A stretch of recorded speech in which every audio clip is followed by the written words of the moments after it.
Aku masih inget sih, di situ tuh ada tumbuhan banyak, tapi tuh lumut-lumut gitu loh, lumut-lumut kecil-kecil. Sedangkan yang aku lihat itu kayak daun sebesar jempol jempol orang dewasa, dan itu cuma satu. Dan jam segitu itu kalau di desaku itu nggak ada cahaya, nggak mungkin aku bisa lihat sehelai daun lewat lubang kecil di saat nggak ada cahaya. Itu aneh banget, nggak masuk akal banget. Dan munculnya itu kayak di tengah-tengah lubang, dan kayak emang menarik perhatian gitu loh, kayak emang caper gitu loh. Dan ketika dicari tahu nggak ada apa-apa, aku celingak-celinguk nggak ada apa-apa, berusaha ngintip lewat lubang itu nggak ada apa-apa. Ketika udah lengah, udah nggak penasaran dan udah menyerah, kayak ya udahlah paling salah lihat gitu, malahan tiba-tiba mukanya muncul di lubang itu. Lubangnya itu kayak sebesar apa ya, sebesar mouse yang buat komputer, sebesar itu lubangnya, sebesar itu. Dan sekitarnya itu gelap semua, hitam semua, bener-bener nggak ada sinar. Makanya tiba-tiba ketika muncul muka di situ, dek, langsung dadaku itu kayak sesek, nggak bisa nafas selama 1-3 detik. Terus aku kayak bener-bener beku, bener-bener nggak bisa bergerak, kayak dek, saking kagetnya itu sampai aku kayak nggak bisa gerak. Dan karena aku penasaran, akhirnya ketika udah ada sinar matahari jam 5:30 itu aku balik ke situ. Aku intip lewat aku intip lewat lubang itu, tapi nggak ada tanaman yang terlihat, nggak ada daun di situ, nggak ada tanaman di situ. Aku tuh liatnya daun yang masih nempel di tumbuhan gitulah, tapi cuma satu. Kan aneh, tumbuhan itu nggak mungkin daunnya cuma satu, tapi yang kelihatan cuma satu, makanya itu aneh. Dan ketika udah pagi, udah ada sinar matahari, nggak ada tumbuhan di situ. Ketika aku lihat lewat pawon, ada tumbuhan yang tumbuh di antara batu-batu, tapi tuh nggak bisa terlihat lewat lubang itu, dan besarnya itu nggak segitu, lebih kecil. Jadi serius itu aku nggak ngerti dia emang niat ngeprank atau gimana sih.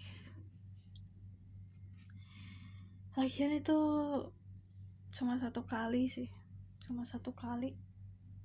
nggak tahu dia nggak sengaja lewat atau gimana.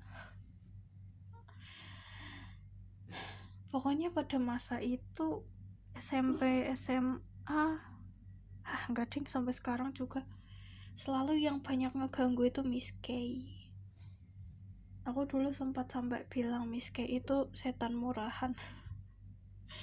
Maksudnya bukan murahan konotasi negatif ya, maksudnya murahan itu terlalu mudah untuk didapat gitu loh, terlalu mudah untuk dilihat, makanya aku bilang itu murahan.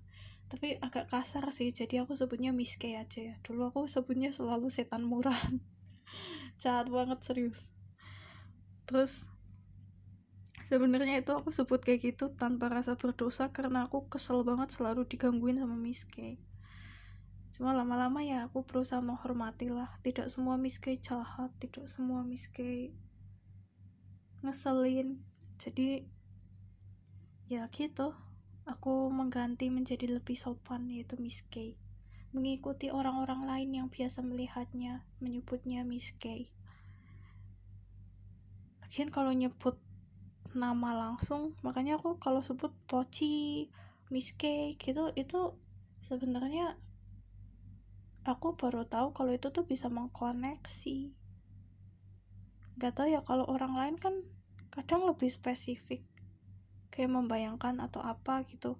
Kalau aku tuh cuma nyebut itu bisa langsung kayak terkonek, karena visualku itu udah kayak HD banget, kayak langsung muncul di kepala dengan jernih. Jadi aku nggak perlu kayak memasang puzzle untuk bisa memvisualisasikan, kayak udah tek, sedetik aja udah langsung muncul. Jadi ketika kebablasan nyebut langsung connect, karena kalau memvisualisasikan udah setengah terkonek kalau aku. Cuma aku mengalami satu sih yang tidak pernah terkonek lagi. Itu Miss K. Rada aneh sih. Aku tuh baru pernah ya waktu itu ketemu. Sama, aku keluar dari kamar mandi. Tapi kan kamar mandiku ini kan ada 3. Enggak ding, sama. Ini kamar mandi yang paling pojok juga. Kamar mandi itu lagi. Itu emang banyak banget sih. Pokoknya ini kamar mandi yang paling pojok. Terus kalau keluar itu kita bisa langsung lihat ke ruang makan.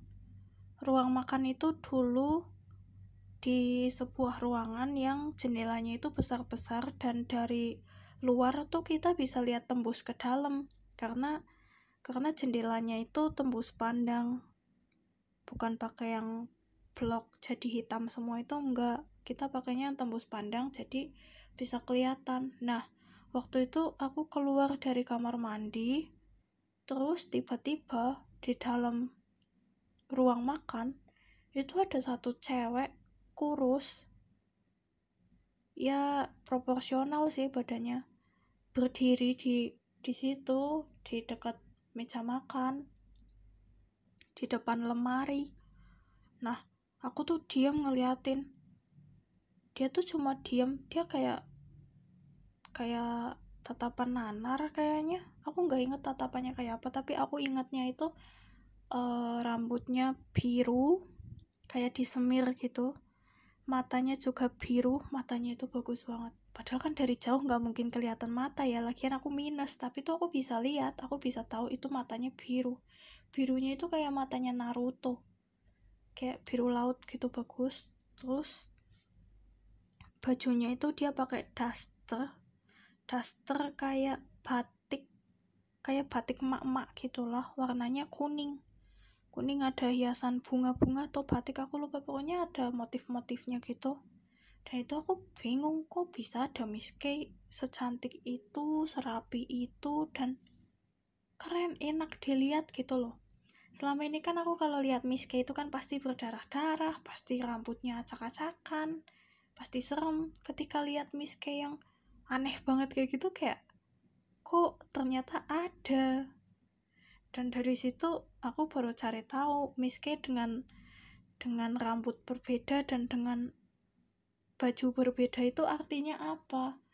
Dari situ aku menemukan info bahwa Miss K itu tidak hanya berbaju putih, ternyata ada yang baju merah, ada yang baju hijau, ada yang baju kuning, ternyata tuh beda-beda. Cuma aku nggak mendalami sih, aku cuma baru tahu oh ternyata kayak gitu.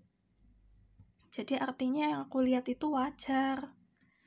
Cuma aku tuh nggak menemukan ada Miss K yang rambutnya itu nggak hitam, tolong ya. Itu kayak aneh banget sih, kayak disemir gitu. Jadi aku nggak menemukan info tentang kenapa rambut Miss K bisa tidak hitam, dan matanya juga tidak hitam. Matanya bukan mata manusia. Mata bule kan ada yang biru ya. Berarti itu mata manusia dong. Iya, berarti itu mata manusia. Berarti kalau mata tuh masih masuk akal, tapi rambutnya itu kenapa biru? Nggak ada manusia berambut biru kan, kecuali disemir.